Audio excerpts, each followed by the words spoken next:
Venez à moi, vous tous qui êtes fatigués et chargés, et je vous donnerai du repos.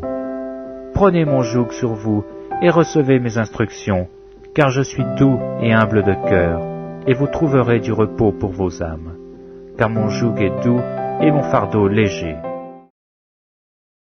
L'Église de Laodicée. L'état spirituel de cette Église correspond surtout à une caractéristique géographique de la ville puisque Laodicée était connue pour son eau tiède et nauséeuse, inspirant le dégoût. Laodicée était célèbre pour son extraordinaire richesse et pour ses opérations bancaires. Écrit à l'ange de l'Église de Laodicée, voici ce que dit l'Amen, le témoin fidèle et véritable, le principe de la création de Dieu. Je connais tes œuvres. Je sais que tu n'es ni froid ni bouillant. Puisses-tu être froid ou bouillant? Ainsi, parce que tu es tiède, et que tu n'es ni froid ni bouillant, je te vomirai de ma bouche. Parce que tu dis, je suis riche, je me suis enrichi, et je n'ai besoin de rien, et parce que tu ne sais pas que tu es malheureux, misérable, pauvre, aveugle et nu, je te conseille d'acheter de moi de l'or éprouvé par le feu, afin que tu deviennes riche, et des vêtements blancs, afin que tu sois vêtu et que la honte de ta nudité ne paraisse pas, et un collier pour oindre tes yeux, afin que tu vois. Moi, je reprends et je châtie tous ceux que j'aime. Aie donc du zèle, et repens-toi. Apocalypse 3 versets 14 jusqu'à 19. Cette Église représente les chrétiens qui s'attachent aux attraits du monde et au confort matériel. L'Église de Laodicée symbolise l'évangile de prospérité qui constitue un feu étranger. Cette Église sera vomie du fait de la priorité qu'elle donne à la prospérité plutôt qu'à Dieu. Cette Église représente les assemblées qui se sont enrichies et qui ne mettent plus l'accent sur la dénonciation du péché, la prière et le jeûne. Elles ont perdu leur objectif qui était de glorifier Jésus, de gagner des âmes, de les former pour devenir comme Christ. Colossiens 1 verset 27 jusqu'à 28.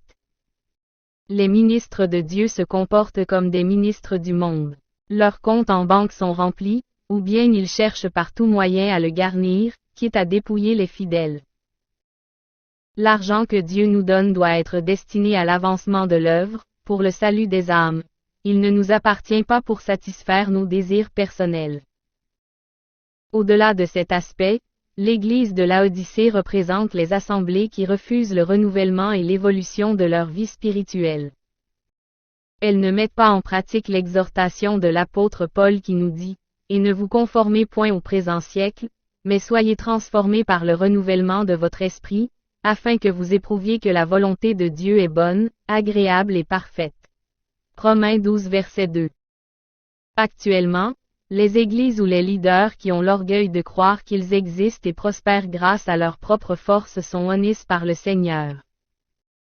Selon la parole, que celui qui croit être debout, prenne garde qu'il ne tombe.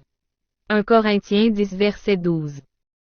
Ce genre d'assemblée m'inspire la lecture d'un passage de l'épître de l'apôtre Paul aux chrétiens de Philippe. Car plusieurs, je vous l'ai dit souvent, et maintenant je vous le redis en pleurant, se conduisent en ennemis de la croix de Christ. Leur fin sera la perdition. Leur Dieu, c'est leur ventre, leur gloire est dans leur infamie, et leurs affections sont aux choses de la terre. Philippiens 3 versets 18 jusqu'à 19. La vraie richesse est spirituelle et non physique. Béni soit Dieu, le Père de notre Seigneur Jésus-Christ, qui nous a bénis de toutes sortes de bénédictions spirituelles dans les lieux célestes.